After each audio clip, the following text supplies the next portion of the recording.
Quando o choro de uma criança silenciou a festa, ninguém naquele salão tinha ideia de que o estranho era o chefe da máfia de Seul. O Hanul Hotel respirava prata e cristal naquela noite. Lustres derramavam lâminas de luz sobre vestidos longos e gravatas pretas. Canapés passavam como pequenas promessas pelo salão. O pianista tocava uma música que fazia as palavras dos discursos parecerem previsíveis. Zilfa movimentava-se entre mesas e corredores como se fosse parte da própria arquitetura. Olhos atentos, passos que não atrapalhavam, mãos que resolviam tudo sem que alguém precisasse saber como.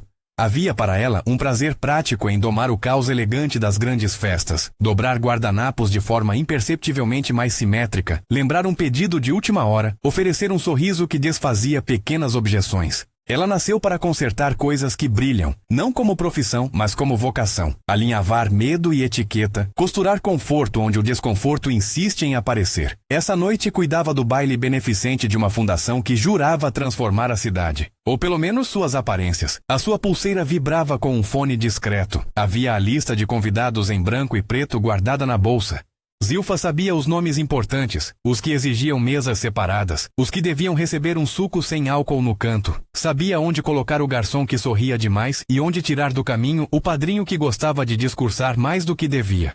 No meio da coreografia invisível, o som veio, um choro claro, quase infantil, que rasgou a música e a conversa como uma faísca quebra um vidro. Não era só o volume que chocou, era a súbita franqueza. O choro saiu de uma mesa de canto, onde um menino de rosto miúdo se encolhia dentro de um terno demasiado grande para seus ombros magros. Um lenço branco, mãos que tentavam consolar, a presença contida de um homem que observava ao redor com a expressão de quem mede reações. Zilfa foi até lá sem pensar. Parte de seu trabalho era apagar fagulhas de desconforto. Parte de quem ela era, uma mulher que aprendeu cedo a colocar os outros em primeiro lugar, fez com que ela se inclinasse, devolvesse um sorriso leve ao menino e com voz baixa dissesse o que sempre dizia às crianças de festas. Quer sair um pouco do barulho? Posso te levar a um lugar mais quieto. Han Bin, o menino, agarrou-se a ela como se reconhecesse uma salvação. Ela o conduziu para o saguão, pela escadaria de mármore que cheirava a cera e perfume caro, e sentou-o no banco perto da janela. Fora dali, a música era um rumor distante. Lá dentro, as palavras eram simples. O que aconteceu, amor? Ele respondeu com um soluço curto, dedos enroscados num pequeno ursinho de pelúcia. Ela descobriu então que o menino tinha 7 anos, que não era de Seul, que falava pouco quando desconfortável. Zilfa inclinou a cabeça, contou uma história boba sobre uma menina que tinha medo do escuro e do barulho e que, para se acalmar, apertava o ursinho até que o ursinho pedisse ar. Han Bin soltou a primeira risada daquele tipo que é mais som do que felicidade. Um sinal de que o mundo estava voltando a ter contornos. Enquanto Zilfa distraía o menino com uma pequena brincadeira, um homem alto acabou por acompanhar a cena. Ele ficou parada, escala acima, com as mãos nos bolsos do terno, olhando como quem avalia estruturas inteiras com um único olhar. Não havia ostentação no terno. Era luxo sem gritar. E nada no rosto denunciava afeição imediata, apenas uma atenção precisa. Havia nos olhos dele algo que Zilfa já vira antes em patrões distantes. Uma responsabilidade que não era apenas com o filho, mas com a imagem que o filho representava. Ela tratou-o com a mesma amabilidade com que tratara tantas outras pessoas naquela noite. Não fez perguntas sobre sua ocupação. Não perguntou por que o menino parecia tão assustado. Ele agradeceu com um aceno, voz baixa, e quando pegou Han Bin no colo foi um gesto calculado de eficiência paternal. Zilfa notou, por instinto profissional, que as pessoas ao redor olharam de modo diferente. Um leve recuo, um silêncio que aumentou como onda. Umas sobrancelhas se ergueram. Sussurros foram trocados. Alguns convidados mexeram nos copos como se tocassem a própria coragem. Havia respeito, havia medo. Mas para Zilfa, naquele primeiro encontro, o homem era apenas o pai que havia vindo buscar o filho. Ela não percebeu a verdade inteira naquela hora. Não, ela viu apenas um homem que a fitava com uma curiosidade que não era hostil, e no fundo havia algo que a inquietou. Talvez por instinto, um aviso de que aquela atenção iria lhe custar noites em claro. Não tinha como prever, naquele banco perto da janela, o peso do nome que circulava por corredores velados. Nem que aquela gentileza partiria sementes que mais adiante enraizariam numa casa que nenhum de nós escolheria imaginar naquele instante. Uma casa com vista para a cidade e paredes que guardavam segredos. Zilfa voltou ao salão com o sorriso que se espera de alguém que trabalha para apagar incêndios sociais à beira da champanhe. As pessoas aplaudiram com o olhar, esqueceram o choro como esquecem pequenos tropeços, e a festa retomou seu ritmo como se a perfeição jamais tivesse vacilado. Só que quando a mulher passou pelo homem novamente, minuciosamente observando o filho, a postura ereta, a mandíbula que não relaxava, ele inclinou a cabeça numa espécie de reconhecimento, e por um segundo seu olhar encontrou o dela como se dissesse: "Eu notei você." Esse tipo de reconhecimento é perigoso. Quando alguém no lugar dele nota você, a sua vida muda sem ruído. Zilfa não era ingênua. Sabia que olhares podiam ser mapas. Mas preferiu não desenhar as rotas naquele momento. Ela tinha trabalho. Havia um violino que precisava de um assento no solo e uma mesa que exigia um arranjo floral postergado. Preferiu ordenar as tarefas e guardar a curiosidade para a madrugada. 2 dias depois, uma mensagem com poucas palavras. "Obrigado pela ajuda com Han Bin. Gostaria de conversar." Vinha de um número desconhecido. Junto ao recado, um endereço. O penthouse no bairro de Gangnam. Havia por baixo das letras uma assinatura quase impossível de ler. M. Zilfa hesitou. Ela era uma profissional. E aceitar ou recusar um pedido desses poderia se prender mais a bom senso do que a medo. Optou pela prudência. Escolheu ir ao encontro acompanhada por uma amiga que trabalhava com logística de eventos e que poderia facilmente justificar qualquer contratempo. Fez-se a escolha e deu-se a explicação padrão que sempre usava. "Quando um cliente precisa, eu atendo." A porta do penthouse se abriu para uma sala que parecia compor uma paisagem em tons frios. Móveis de linhas precisas. Arte contemporânea discretamente dissonante, uma vista que inclinava a cidade como um mapa submerso. Han Bin correu para ela como se a tivesse esperado desde sempre. No alto daquela residência, o menino se soltou de qualquer timidez e arrancou brincadeiras, pediu a mesma história do ursinho. No sofá, Min Jun observava com olhos que, por trás de qualquer dureza, guardavam um cansaço tão antigo que Zilfa teve vontade de dizer algo que aliviasse, como quem oferece um cobertor a alguém que passou frio. As conversas foram pequenas, cortadas por pausas que representavam mais do que palavras. "Ele sente-se deslocado", disse Min Jun por fim. "Ele viaja muito, entre casas, voos, eventos. Isso não é vida para uma criança." Havia algo de culpa naquela frase que não pediu desculpas por tudo. Zilfa ouviu. Perguntou como ele estava lidando com isso. Ele respondeu com uma precisão quase tática. "Faço o que preciso. Dou o que posso." E foi apenas nesse "faço o que preciso" que ela percebeu pela primeira vez que havia uma linha entre o que ele fazia por obrigação e o que ele poderia oferecer por escolha. Nos encontros que se seguiram, pequenos jantares, a presença de Han Bin em programas escolares de que Zilfa cuidava, conversas esparsas sobre música, formou-se uma rotina que parecia construída para desarmar ambos. O menino ganhou uma ajudante doce e prática. Min Jun, a companhia que não o encorajava a exibir suas sombras. Havia ternura nas coisas mínimas. A vez em que Min Jun, sem pensar, tirou o casaco do filho e o colocou no cabide com mãos que, por trás da força, tremiam. A vez que Zilfa cantou sem querer uma canção da infância para acalmar o garoto, e por um segundo, Min Jun deixou os dentes relaxarem num canto da boca. Esses pequenos gestos não apagavam a vida anterior dele, mas a música introduziu frestas onde antes havia apenas uma trava. A mudança, quando começou, foi lenta como o gelo que cede sob a luz da manhã. Não houve milagres. Min Jun não se transformou numa versão romântica de si mesmo da noite para o dia. Houve decisões mínimas que se multiplicaram. Menos reuniões após a meia-noite. Uma tentativa clara de trazer Han Bin para jantares em que o ambiente pudesse ser normal. Uma recusa explícita a uma prática que lhe era repentina costume de antes.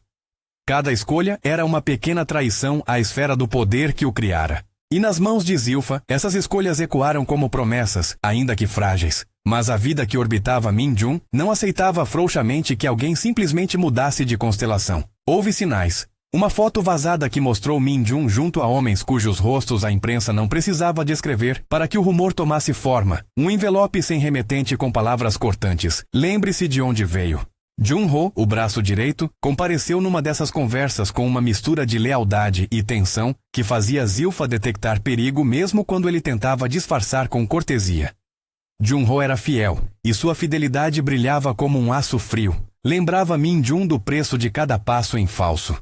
Zilfa, por seu lado, mantinha a agência. Não se tornou propriedade de ninguém. Quando a pressão aumentou, considerou sair. Pensou em voltar para a cidade onde cresceu, num apartamento pequeno que cheirava a café e a papel, e reiniciar a vida com menos brilho e menos risco. A ideia foi tentadora, mas então Han Bin desenhou para ela uma casa com janelas enormes e um gato de 6 patas, e ela sorriu. A escolha, no entanto, não foi passiva. Escolher permanecer exigiu que ela pesasse perigo contra a possibilidade. Era essa soma que a fez ficar. Em uma noite, depois de jantar em silêncio que se parecia com um acordo tácito, Min Jun perguntou algo em voz baixa que a colocou diante de uma encruzilhada. Você sabe o que significa decidir por alguém, Zilfa? A pergunta veio sem julgamento. Havia nela uma humildade que era quase confidência. Ela respondeu: significa que você aceita estar vulnerável às consequências da decisão. Ele olhou para a cidade pela janela, as luzes como pequenas promessas e pequenas acusações. E se a consequência for perder tudo? Ele disse aquilo sem suplicar. Nada no tom pedia pena. Era, antes, uma informação. Zilfa sentiu que ele falava de algo que não se tratava só de bens, mas de ossos de um passado que sustentavam um império de medo. Ela poderia ter saído por orgulho, por segurança. Preferiu perguntar em vez disso. E o que você quer perder, realmente? Ele fechou os olhos por um segundo. O rosto dele se abriu para uma fraqueza que não era apenas por Han Bin. Quero que ele cresça sabendo que um homem pode ser mais do que o que sua profissão determina. Quero que ele tenha café numa mesa às 8, e não memórias de corridas. A frase era prosa não romântica. Era quase uma meta simples. Zilfa entendeu que ali havia uma proposta. Ela poderia ser parte de um experimento humano que tentaria extrair ternura de um terreno permeado por violência. Houve resistência. Mensagens anônimas continuaram. Um acidente pequeno demais para ser aleatório derrubou uma das limousines da frota de seu motorista. Um rumor começou a circular num nicho da cidade que dizia respeito ao nome de Min Jun, com palavras que imprimem medo. Zilfa foi alertada por alguém do staff. Cuidado, senhora. Algumas pessoas não gostam quando se toca o chefe. Avisos como aquele poderiam ser interpretados como proteção ou ameaça. Ela escolheu não se deixar amedrontar. Não porque subestimasse o perigo, mas porque, uma vez que começava a tecer relações de afeto, a recusa ao amor podia se tornar mais perigosa do que a própria violência. A indiferença descaracterizava sua própria coragem. Os encontros diminuíram quando o frio da suspeita cresceu. Jun-ho apareceu uma noite com precisão, sentado na sala de visitas, e falou com o tom neutro de quem mede esforços. Há movimentos que precisam ser contidos. Ele não deu detalhes e, de novo, não precisou. A linguagem do braço direito era econômica como munição. Dizia justamente o suficiente para que a atenção se mantivesse. Min Jun aceitou o aviso, mas não a sentença. Ele respondeu com o que lhe havia faltado por muito tempo. Afeto prático. Proteja-nos. Pediu. Não como ordem, mas como confissão. Jun-ho assentiu com a palavra Ad que possuía. Lealdade. Zilfa viu o pedido como uma dobra do mundo. Era estranho ser protegida por alguém que, até então, conhecera apenas nas funções públicas. Pai, homem de negócios, figura severa. Agora surgia a abertura de uma possibilidade que envolvia risco. Um risco que ela aceitou por escolha, porque acreditava naquelas pequenas cenas de ternura que havia presenciado. Essa aceitação não era inocência, era aposta. A diferença importa. A aposta é consciente e exige que se pague o bilhete a partir de uma conta que se sabe limitada. Os dias seguintes foram marcados por uma calma tensa. Han Bin aprendeu a tocar um trecho de piano que o fascinará. 3 notas simples que ele repetia como se fosse um mantra. Em um desses momentos, no meio da solidão de um grande apartamento, Min Jun tocou uma nota e, sem saber, permitiu que a ternura tocasse suas próprias margens. Zilfa estava ali. O mundo do homem se fechava em torno daquele som, e por instinto, ela começou a escrever, mentalmente, um roteiro em que a segurança era um gesto cotidiano. Preparar lanche, acompanhar ao parque, ler uma história até dormir. Não se tratava de apagar o passado dele. Tratava-se de construir uma margem de vida onde o menino pudesse crescer sem medo. Mas ninguém muda sem pagar um preço. Uma madrugada, quando uma neblina fina encobria a cidade, Zilfa recebeu uma foto pelo celular. Han Bin, ao lado de um homem cujo rosto parcialmente mostrava sinais de ser conhecido nos círculos errados. A legenda sem ironia dizia apenas: nem tudo é o que parece. Havia ali uma ameaça que não precisava de palavras. Zilfa segurou o telefone com a mão que tremia pela primeira vez desde que começara a trabalhar com grandes eventos. Precisava pensar. Precisava decidir se aquilo era motivo para sair correndo ou para armar um projeto de proteção que transformasse a afetividade em tática de preservação. Escolheu a segunda opção, por razões que tinham mais a ver com sua necessidade de pertencer do que com bravura. Na manhã seguinte, Min-jun apareceu na porta do escritório de Zilfa com um buquê avulso de flores brancas, uma quebra de protocolo, um afeto não anunciado e uma forma de pedir desculpas pelo susto que a foto causara. Não sei quem fez isso, disse com a honestidade curta que lhe era costume. Mas vou descobrir. Zilfa, por sua vez, lhe deu um olhar que misturava reprovação e compreensão.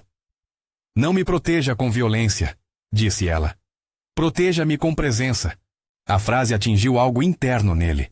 Parecia que ninguém antes havia pedido aquilo. Ele respirou como quem pensava em outra vida. Eu posso tentar, murmurou. E tentou. As mudanças apareceram em pequenos gestos, às vezes triviais. Ele começou a participar de uma reunião matinal na escola de Hanbin. Sentou-se na primeira fila numa apresentação de classe, e quando o menino o viu, o rosto dele se iluminou como se tivesse visto um porto. Quando Min-jun chegava cedo para esperar o fim da apresentação, Zilfa via que algo no corpo dele relaxava. A cidade continuava a pulsar do lado de fora com seus medos. Dentro do pequeno universo que eles estavam tentando criar, coisas simples, um suco de maçã compartilhado, um elogio por uma canção desafinada, tinham a força de uma redenção que, ainda que incerta, era honesta.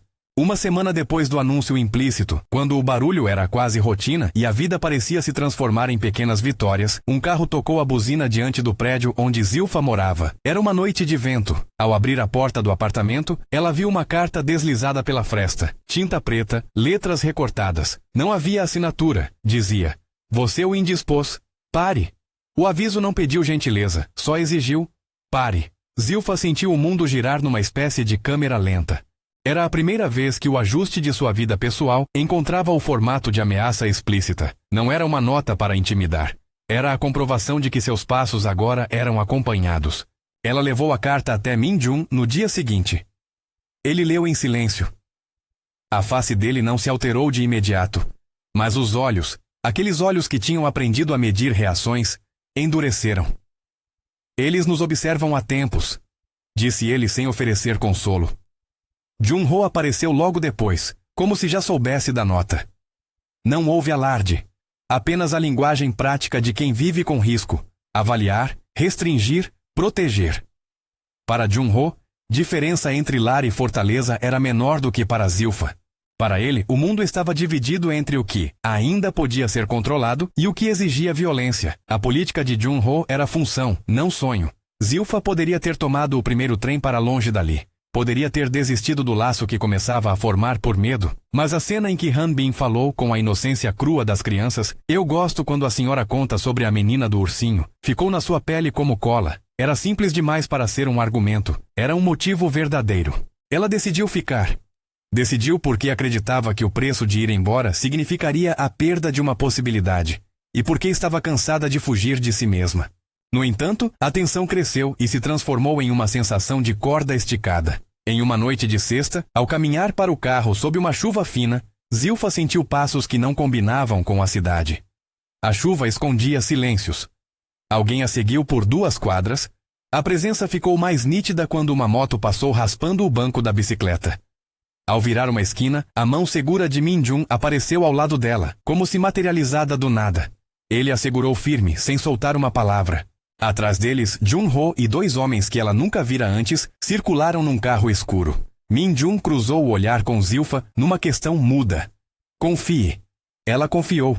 Não porque não sentisse medo, mas porque, naquele momento, o medo parecia uma nuvem que precisava ser atravessada. E atravessaram. O que veio depois foi uma noite de cabo de tensão. Telefonemas sem voz, uma janela de carro quebrada por quem não sabia acertar apenas a vidraça.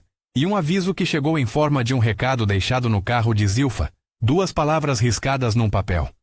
Afaste-se. Ela não se afastou. Ao invés disso, fez algo que antes teria evitado por receio. Falou. Falou com colegas, trouxe uma amiga da infância para ficar uma semana. Pediu que as reuniões fossem feitas em horário diurno. Conversou com a direção do hotel para evitar que Han Bin estivesse em festas grandes. Cada passo seu era uma assertividade que requeria mais coragem do que antes. E cada passo dele, Min Jun, refletia ambivalência. A vida que ele trazia consigo fazia com que qualquer gesto que dissesse "eu vou deixar isso" soasse como traição para quem contava com seus serviços. A história se acumulava em pequenas imagens no apartamento deles. Han Bin comendo sopa na madrugada, Min Jun batendo a mão numa mesa e depois a retirando para não ferir.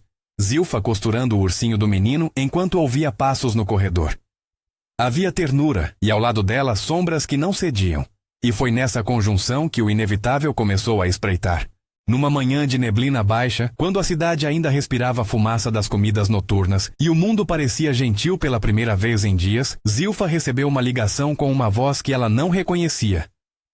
Você não percebeu imediatamente quem era ele. A frase veio com a calma de quem descreve um fato. Do outro lado, ninguém se identificou. Era um aviso perigoso porque não tinha intimidação explícita. Apenas a constatação de algo que ela já sabia, mas que aqueles ao redor preferiam manter em caixa fechada. Zilfa engoliu um silêncio. Não era a palavra em si que tinha poder. Era o subtexto. A verdade do homem que a observava era maior do que qualquer desejo dela de domesticá-lo. Ela pensou em dizer que sabia, que a observação inicial dela fora mera diplomacia. Mas havia algo nessa voz mecânica que parecia medir consequências. Ao desligar, Zilfa sentiu um peso novo na nuca. Não havia um medidor físico. Havia a percepção de que, a partir dali, as coisas iriam escalar sem que alguém pudesse impedir. Ela foi até o lugar onde, há dias, Han Bin praticava o trecho de piano. O menino dedilhava as 3 notas repetidamente, como se fosse a única linha de segurança num mundo que insistia em ficar complexo. A canção era simples, quase pura. Zilfa sentou-se ao lado dele, colocou a mão sobre a sua, e sentiu o pequeno corpo vibrar levemente. Foi um gesto que dizia mais do que qualquer reunião. Estou aqui. E na janela, lá fora, a cidade de Seul continuou a brilhar, com suas artérias de luz e sombra, indiferente à urgência íntima que se gestava. Um telefonema interrompeu aquele momento, e o som do toque fez com que o menino levantasse a cabeça. Min Jun atendeu. Zilfa viu a face dele mudar quando ele ouviu as palavras do outro lado da linha. A expressão que se instalou não era de surpresa, mas de aquecimento calculado. Era um homem que aceitava a partida de um jogo que conhecia bem. Ele desligou e apenas disse, sem buscar esconder nada: "Eles estão se movimentando." Não precisava explicar mais. Jun-ho esteve ali em minutos, seus olhos eram sinais luminosos de prontidão. Zilfa sentiu pela primeira vez com clareza que a presença dela já não era um detalhe. Tinha virado peça de um tabuleiro que ela não desenhara. E mesmo assim, não saiu. A escolha permaneceu. Havia amor. Havia a vontade de fazer parte daquilo que tentava nascer. E havia o medo, um medo real, com nome e endereço e força para ferir. A cidade lá fora parecia respirar hiatos entre luz e sombra. O choro do menino que havia silenciado a festa voltava agora com sons distintos. Não mais a interrupção bruta, mas um tema que se repetia como aviso. Zilfa, nesse momento, compreendeu que o que começara como um encontro fortuito havia se tornado uma encruzilhada. Ainda não sabia tudo sobre o homem. Não podia saber. Só havia essa confirmação dura. O estranho que ela ajudara era mais do que um pai. Ele era um poder que decidira, por escolha ou destino, pôr a família onde antes estava só o frio da autoridade.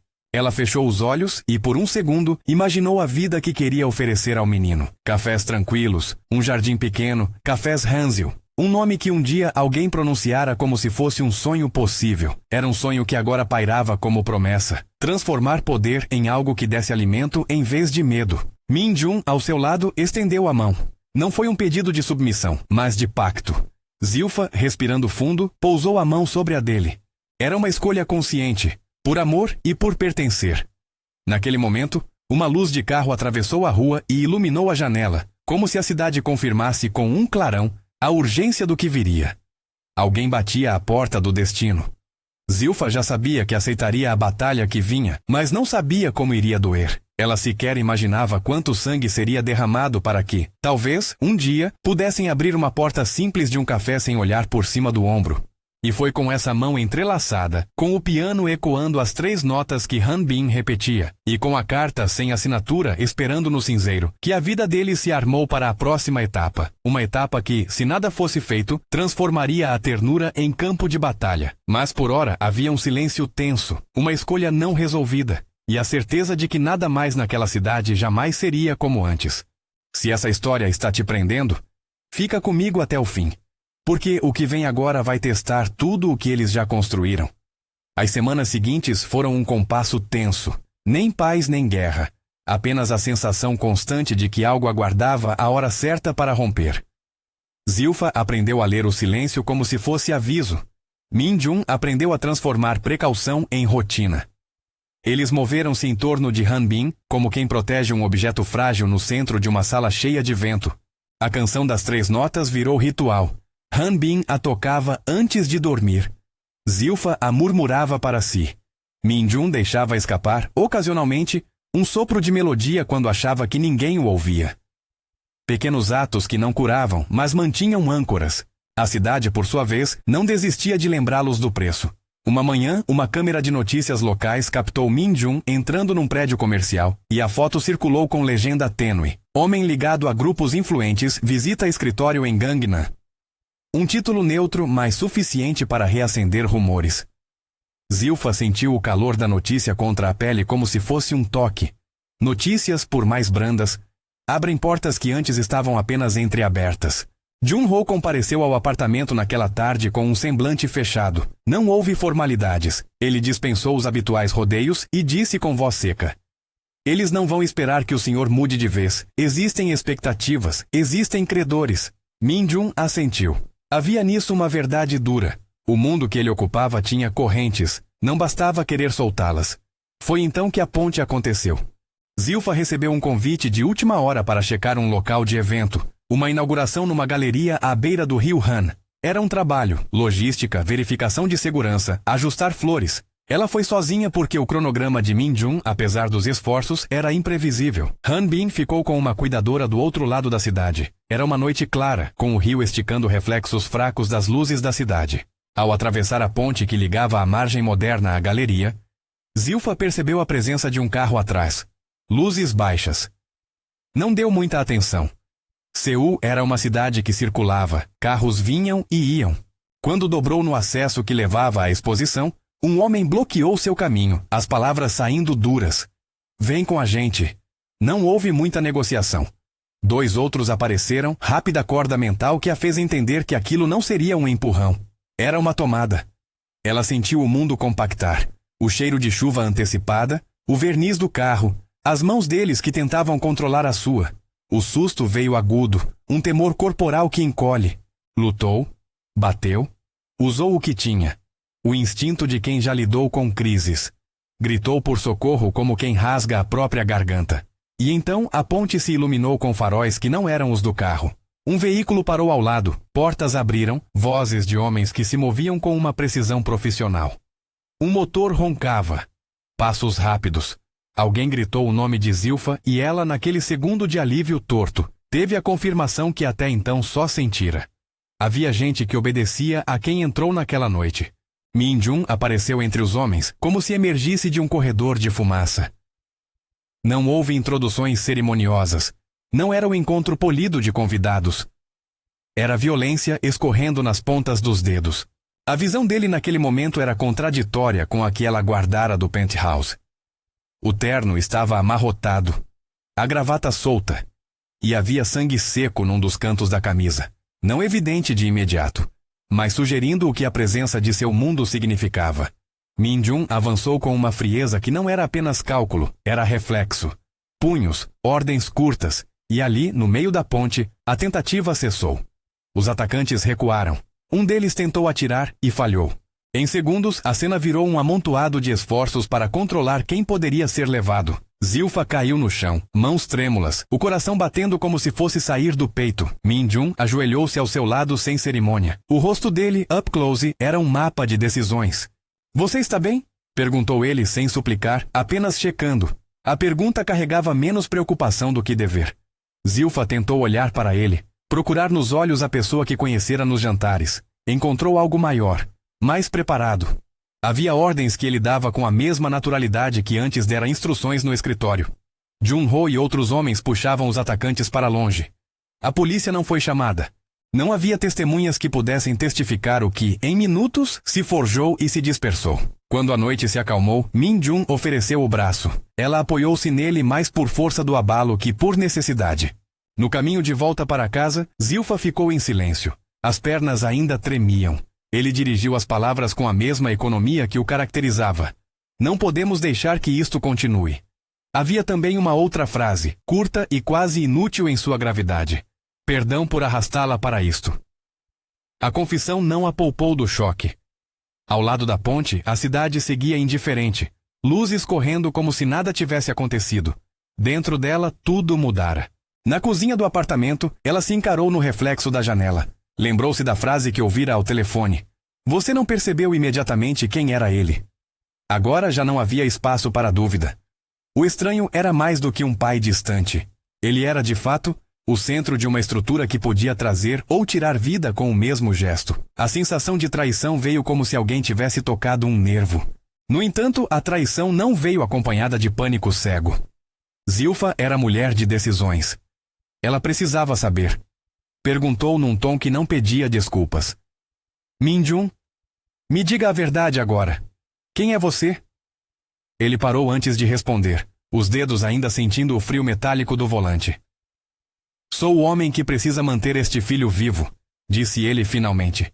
A frase escondia e revelava. Havia verdade ali, mas também evasão. Ela insistiu. Mais do que isso. O que as pessoas dizem? Ele fechou os olhos por um segundo. A revelação saiu curta e com a brutalidade de quem solta algo que faria com que tudo o resto mudasse. Eu sou Min-jun. Eu comando os que ninguém pergunta como nasceram. Ele não disse máfia. Palavras dessas para ele sempre vieram com peso legal e público, mas a essência foi clara. Zilfa sentiu o chão se mover sob os pés. A reação dela não foi teatral. Não desmaiou, não gritou. A mão que segurava a xícara de chá apertou-se. A respiração ficou um pouco mais curta. Havia uma mistura de raiva, medo e uma percepção íntima de que aquela verdade não anularia os gestos bons que ela vira. Aqueles pequenos atos que o sinalizavam para além da violência. Era um abismo moral. Por que eu? Perguntou ela. Por que me trouxe para dentro disso sabendo o que é? Ele olhou-a com uma honestidade que doeu. Porque você fez algo que ninguém fazia. Cuidou do meu filho como se ele fosse inteiro. Isso foi suficiente para que eu começasse a sequer considerar outra vida. A confissão não pedia perdão. Pedia compreensão. E não pediu absolvição. Sua escolha, então, não foi ingenuidade nem revolta cega. Zilfa fez o que sempre fizera. Somou possibilidades e riscos. Podia ir embora, desaparecer no ruído do mundo e preservar a própria pele. Ou podia ficar e tentar moldar uma vida que talvez existisse entre rachaduras de poder. Decidiu ficar, mas não para ser prisioneira de ninguém. Ficou porque acreditava que havia naquele homem chances reais de mudança, e porque Han Bin já havia preenchido um espaço em seu peito que não se desfaria por medo. A partir daquele momento, as linhas mudaram. A relação deixou de ser apenas ternura e virou pacto tenso. Min-jun adotou uma postura mais explícita de proteção, mas Zilfa exigiu limites. Segurança que fosse sobretudo presença, menos violência, mais abrigo emocional. Ele tentou, nem sempre acertando. Jun-ho deu sinais de inquietação. A transferência de pequenos poderes, menos reuniões noturnas, mais jantares em família, recusar certas visitações, era tratada como traição por alguns. Enquanto isso, circulavam boatos de que a Young Syndicate, uma facção rival, via na fraqueza de Min-jun uma oportunidade. Os recados começaram a ficar mais diretos. O segundo ataque foi o maior. Era uma noite de chuva fina, o tipo que coagula nas roupas e nos pensamentos. Zilfa havia ido ao supermercado por algumas coisas. Han Bin estava na casa de uma vizinha. Min-jun havia dito que ficaria na sede até tarde. Quando saiu do estacionamento, 2 motos fizeram o cerco. Houve luzes, gritos, a tentativa de puxá-la para dentro de um carro. Esse velho roteiro fatídico. Desta vez, os agressores eram mais violentos, mais preparados. Era sangue frio.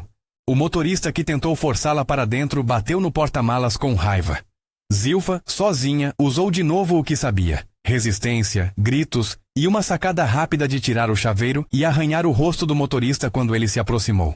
A intervenção veio como um trovão. Homens surgiram entre os prédios, cortando a rua. Não eram policiais, eram seguranças com ráfias de gritos e disciplina. Um deles tirou os agressores do jogo com uma brutalidade que não seria descrita em manchetes amáveis. O ponto de virada, porém, foi quando Min-jun virou a esquina. Estava molhado, o cabelo colado à testa, olhos brilhando com uma nitidez que agora Zilfa começou a reconhecer como algo entre devoção e perigo. Ele puxou o motorista mais próximo. Pressionou-o contra a lataria do carro e, sem grandes palavras, deu um comando para que os homens os deixassem. Não pediu licença. Exigiu. Naquele instante, o mundo pareceu se enquadrar em torno da presença dele. As motos fugiram, um carro ficou queimando longe e Zilfa caiu no chão, ofegante. Dessa vez, a violência deixou marcas. Havia um hematoma roxo surgindo sob o olho dela. A pressão do medo deixou-a trêmula dias. Mas havia também algo que mudou em seu íntimo. A confirmação, sem sombra, de que as coisas que temiam vinham de muito mais alto. Ela então exigiu claramente respostas. Sei quem você é agora, disse. Se tudo isso vem de lá, o que pretende fazer? Ele, pela primeira vez em voz que não era apenas silêncio calculado, falou com um fervor lento. Quero sair disso, disse. Mas não posso simplesmente me afastar e deixar tudo asfixiar o que amo. Havia uma outra confissão embutida. Ele sabia que sair custaria sangue, de sua própria carne, de aliados, de si mesmo. E Zilfa entendeu que a escolha dele não era um gesto romântico, era um risco real e caro. Nesse ponto, começaram as negociações informais que teriam o formato de política de rua, não de escritórios. Reuniões discretas aconteceram em salas neutras. Pessoas com passado duro falaram de cessar fogo, de transferências de influência, de como uma facção poderia aceitar um acordo que nitidamente enfraquecesse um líder, em nome de estabilidade. Jun-ho, pelo seu lado, lidava com a lealdade que lhe fora paga em sangue. Ele ouviu Min-jun com olhos que pesavam cada palavra. Havia uma cena que marcou Zilfa. Jun-ho, sozinho na varanda, olhando para a cidade, murmurou sem que o som chegasse a ela. Você quer paz, chefinho? Está pronta para pagar o preço? Não era ameaça, era constatação. Enquanto negociações e advertências circulavam, a Young Syndicate fez sua jogada. Leaks começaram a aparecer. Fotos plantadas mostrando Min-jun em locais inusitados. Notas anônimas a jornais sensacionalistas, sugerindo acordos escusos entre figuras públicas e seus supostos inimigos. A imprensa, sempre ávida por imagens, criou uma narrativa que não poupava as reações públicas. Para Zilfa, que trabalhava com imagem, isso era ironia cruel. Aquilo que tentavam cultivar de novo, uma vida simples, um lar, era esmagado pela sedução do escândalo. O choque veio quando, num salão de reuniões em que se decidia uma transferência de verbas para uma instituição de caridade ligada ao nome de Min-jun, Jun-ho apareceu com homens do outro lado e mostrou a ele o preço direto de suas mudanças. Traição interna. Não houve violência imediata naquela sala. Houve palavras cortantes. Jun-ho revelou com dureza que muitos não aceitariam o enfraquecimento do poder. E então, numa quebra que poucos esperavam, Jun-ho fez algo que mudou a questão. Ofereceu-se a tomar o posto. Não parecia apenas lealdade cega, parecia vontade de controlar por outros meios. A proposta foi abrupta. Se quer paz, entregue. Deixe-me liderar. Eu continuarei o resto. Min-jun viu ali o preço simbólico. Delegar a quem poderia manter o aparato e assim talvez garantir vida para Han-bin e para Zilfa. Houve um silêncio cortante. Min-jun sabia, por instinto afiado, que confiar a Jun-ho o comando era uma faca de dois gumes. Não desconfiava da lealdade, mas desconfiava do que a manutenção do poder faria aos homens que ele deixaria no controle. Ainda assim pesou as probabilidades como se pesasse carne. Era uma aposta que faria do seu abdicar algo possível. Ele aceitou a proposta. A transferência foi feita em uma sala sem testemunhas, com um aperto de mãos que tinha o sentido de documentos não assinados. Min-jun entregou alguns símbolos do posto, uma carteira com fotos antigas, uma chave de cofre que ninguém olhou de perto. Não era uma formalidade legal, era uma capitulação moral. O problema foi que a Young Syndicate não aceitou um nome trocado sem testar a força. Eles atacaram na noite em que Min-jun acreditou que um tempo novo começaria. Chegaram pela periferia, armaram um cerco à penthouse, e a violência que se seguiu foi um borrão de tiros, vidro estilhaçado e socos que pesavam. Min-jun estava lá, no centro, e a cena se transformou num confronto feito de decisões rápidas. Ele não planejou uma ofensiva, respondeu como um pai responde quando um filho é atacado. O barulho dos tiros foi curto, feroz. Jun-ho comandou defesas reativas. Homens desferiram punhos e também, em uma demonstração de intensidade que ninguém queria, profundidade de armas. Zilfa ficou recolhida num cômodo com Han Bin, e a casa tremeu como se fosse possível ouvir o medo como se fosse madeira rachando. No meio do caos, Min-jun foi atingido, não de forma cinematográfica, mas visceral. Uma perfuração que rolou pela pele e queimou fibra. Ele caiu, e o mundo pareceu se comprimir em torno desse único corpo. Havia sangue. Havia o soluço silencioso que não vinha dos gritos, mas do susto íntimo que alguém da família poderia emitir. Jun-ho gritou ordens. Cuidou de maneiras práticas. Homens carregaram Min-jun onde era necessário. A violência cessou quando a intensidade mostrou que ambos os lados haviam perdido demais para continuar. A polícia apareceu por fim, atraída pelo som. Paramédicos ocuparam corredores. A penthouse que outrora projetara linhas limpas, exibiu agora marcas de uma guerra curta e terrivelmente real. Naquela madrugada no hospital, Zilfa ficou ao lado da cama com a mão na do Min-jun, que respirava de forma irregular. O rosto dele estava pálido, but tão humano que a violência do mundo parecia, por um segundo, ter perdido a elegância com que se escondia. Ele abriu os olhos ao sentir o calor da mão dela. Han Bin? Perguntou com uma voz torta. Zilfa assentiu. O menino estava bem, amparado por uma rede de pessoas que, apesar do medo, agiam com proteção. Ela tentou sorrir para ele, e o sorriso tremia. As consequências dessa noite foram complexas. Havia ferimentos a tratar e gestos a tomar. Jun-ho, que assumira o posto com a promessa de manter ordem, teve de lidar com a realidade de que poder não era apenas ter homens armados, mas também conciliar feridas abertas. Em privado, conversou com Min-jun com uma dureza que misturava remorso e pragmatismo. Você achou mesmo que poderia apenas sair? Perguntou. Min-jun, em estado de dor, respondeu com uma verdade imensa. Não posso ser o que era. Havia nela rejeição e empaque. Ele recusava ser definido apenas por aquele papel. O preço pago, no entanto, foi real. Lesões, memórias e o momento em que um homem no leito decide o que fará da própria vida dali em diante. Quando a poeira começou a assentar, Min-jun tomou medidas que ninguém esperava que fossem simples. Em vez de afogar-se em vingança, fez algo que se parecia mais com perdão. Transferiu o controle formalmente, com documentos legais e testemunhas, de ativos para humanos que pudessem, de fato, mantê-los longe de violência direta. Bancos, empresas de fachada que, de agora em diante, operariam sob regras mais visíveis. Jun-ho continuou no poder que precisava para manter ordem, mas com limites impostos. Além disso, Min-jun tomou uma decisão simbólica e prática. Comprometeu-se publicamente, por meio de uma carta íntima entregue a aliados e a alguns jornais, a se afastar de operações diretas. A carta não era confissão criminal, era uma declaração moral que o tornava vulnerável. Ele sabia que tornava-se alvo por isso. Ainda assim, o gesto reverberou. Renunciar não era apenas abrir mão do trono, era expor-se a retaliações. A renúncia, contudo, não foi sinônimo de impunidade. Min-jun pagou com a saúde e com semanas de isolamento. A polícia fez perguntas. Havia processos atrasados e investigações que rondavam como corvos.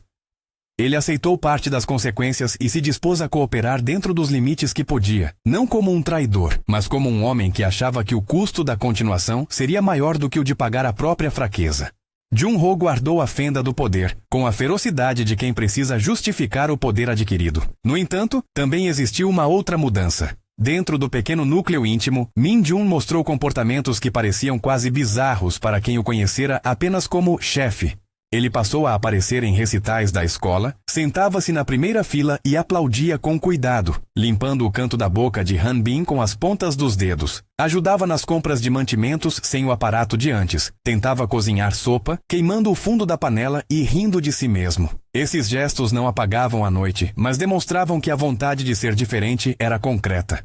Zilfa, por sua parte, continuou a exercer agência. Não se metamorfoseou em esposa reverente de forma submissa. Ela estabeleceu condições, queria transparência, queria que o passado não fosse usado como arma, que Min-jun cuidasse de seu caminho de saída com honestidade. Ela auxiliou na transformação dos ativos, sugerindo que parte da riqueza fosse canalizada em empreendimentos legítimos que pudessem, de fato, construir alternativas. Foi ela que sugeriu, quase em tom de brincadeira num jantar cinza de recuperação, que abrisse um café onde o nome fosse meio brincadeira, meio promessa. Hanzil, Han, do garoto, Zil, de Zilfa. Min-jun sorriu achando a ideia estranha. Algo na simplicidade da sugestão o tocou de verdade. Um lugar onde você não precisa olhar para cima, ela disse. Onde não precise mexer nas cortinas por medo. A construção dos cafés Hanzil foi trabalho lento e simbólico. Não era apenas abrir portas, era reconciliar recursos, negociar com autoridades, contratar gente de verdade. O café do primeiro endereço foi erguido em uma rua que não tinha cenário de ostentação. Mesas pequenas, música ao piano com as 3 notas que Han Bin fazia soar para quem quisesse ouvir. Contrataram chefes que gostavam de café tanto quanto de pão. Empregaram pessoas que precisavam de chance.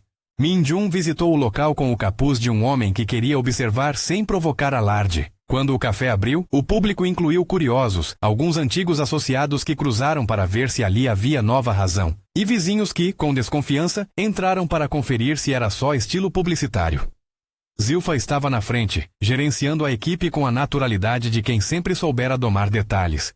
Han Bin, por sua vez, corou de orgulho quando seu nome, no letreiro, brilhou discretamente. Hanzil, em letras simples. O café era muito mais que fachada. Tornou-se um lugar de reconstrução. Pequenas conversas, entrevistas de emprego para quem precisava de recomeço. Havia, claro, resistência, críticas na internet, vozes que não perdoavam o passado e que clamavam por justiça. Mas o gesto de abrir algo legítimo manifestava a intenção concreta de Min-jun. Não apenas renunciar, mas colocar seus recursos a favor de um futuro mais visível e menos sanguíneo. Ele trabalhou ali com frequência crescente. No início, suas mãos tremiam ao segurar xícaras finas. Depois, firmaram-se. O público via um homem que mudava no trabalho cotidiano, não nas declarações. A paz que se buscava, entretanto, não era automática. Havia dias de tensão, dias doloridos. Jun-ho, por sua parte, manteve as redes de influência, mas também viu que a manutenção do poder exigia uma face menos violenta para não atrair mais olhos. Em privado, discutiam formas de reparar sem apagar. A desistência de Min-jun havia deixado fraturas que, aos poucos, curavam com remendos que precisavam ser sinceros. Havia terapia, consultas com advogados, reuniões com autoridades. O processo era longo e pesado. No meio disso, houve um momento singelo que marcou o caminho para a cura. Han Bin tocou, numa tarde de outono, as 3 notas na pequena vitrine do café, e por impulso começou a tocar uma melodia inteira. Algo simples, mas que trouxe um casal idoso a lágrimas. Zilfa observou da cozinha e sentiu pela primeira vez em muitos meses que a cidade poderia de fato permitir novas histórias. As pessoas que entravam no Hanzil não precisavam saber de toda a história. Alguns sabiam, outros não, mas todos recebiam, no cardápio simples e no canto do piano, a promessa de um lugar seguro. A transformação de Min-jun não foi heróica nem absoluta. Ele teve recaídas emocionais, episódios de raiva quando memórias vinham à tona, noites de insônia, mas seus gestos foram consistentes, consultas com psicólogos, conversas com ex-aliados, devolução de símbolos de poder. Ele declarou, num gesto simbólico que circulou depois em um artigo de opinião, que queria ser lembrado por uma coisa, por ter escolhido o filho. A frase parecia pequena, mas carregava peso. É raro que um chefe que atravessa o próprio legado o faça por amor pequeno e cotidiano. Com o tempo, o Hanzil cresceu. Veio o segundo endereço, um espaço maior que permitia apresentações de jovens músicos. Veio também o contrato com uma escola comunitária para oferecer bolsas. Zilfa liderou programas que ensinavam organização e planejamento para jovens em risco, usando sua habilidade de transformar caos em ordem como ferramenta de reinserção. Min-jun financiou projetos de reabilitação, sem anunciar a doação, preferindo que o trabalho ocorresse sem holofotes. Jun-ho, por sua vez, encontrou alguma redenção ao transformar uma antiga rede de escutas em uma organização de segurança que apoiava reformas comunitárias. Não havia absolvição universal, mas havia trabalho, e trabalho é uma forma de penitência que funciona pela repetição. A cidade, lenta, aprendeu a lhe dar novos olhares. Havia quem ainda sussurrasse. Havia quem oferecesse, rastejando, um segundo olhar. Zilfa e Min-jun continuaram a enfrentar as consequências do passado, algumas delas legais, outras apenas morais. Em público, ela parou de ser apenas a mulher que ajudara o filho naquele baile. Se tornou empresária social, voz em painéis sobre segurança em eventos e aconselhamento de jovens profissionais. Na vida íntima, no entanto, os 3, Zilfa, Han Bin e Min-jun, construíram uma rotina que misturava normalidade e vigilância. Havia noites de risos, pequenos aborrecimentos, discussões sobre quem faria o jantar. Havia também momentos de silêncio pesado, lembranças que não tinham cura fácil. O epílogo dessa história começou numa noite de primavera inadequada para celebrar, quando fogos iluminaram a cidade. O Hanzil havia completado 1 ano, e modesto como era, organizou uma pequena festa na calçada. Amigos, clientes leais e vizinhos alinharam-se com xícaras de papel. Hanbin, agora praticando regularmente no piano do café, tocou as 3 notas que se expandiram em uma melodia que evocava algo de infância e promessa. Minjun observou a cidade através da vitrine, com o casaco jogado por cima do ombro, uma cicatriz discreta na mandíbula que, ao sol, cintilava como prova de dor. Zilfa, de avental, limpou a mesma mesa que limpava no primeiro dia. Eles trocaram um olhar que não precisava de palavras.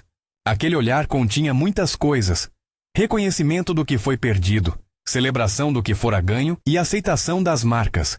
Naquele momento, a mulher que achara que recebera uma mensagem anônima e que se cruzara por acaso com um homem misterioso, viu com clareza a transformação lenta e custosa do homem que, afinal, fora o chefe da máfia de Seul. A verdade havia sido chocante quando caiu sobre ela como chuva. Hoje não era mais choque cru. Era a história que se compunha com cicatrizes e café fresco. A última cena foi simples. Hanbin encerrou o seu trecho com uma nota longa que se prolongou na rua. Pessoas bateram palmas. Zilfa sorriu livre, um sorriso que não pedia permissão.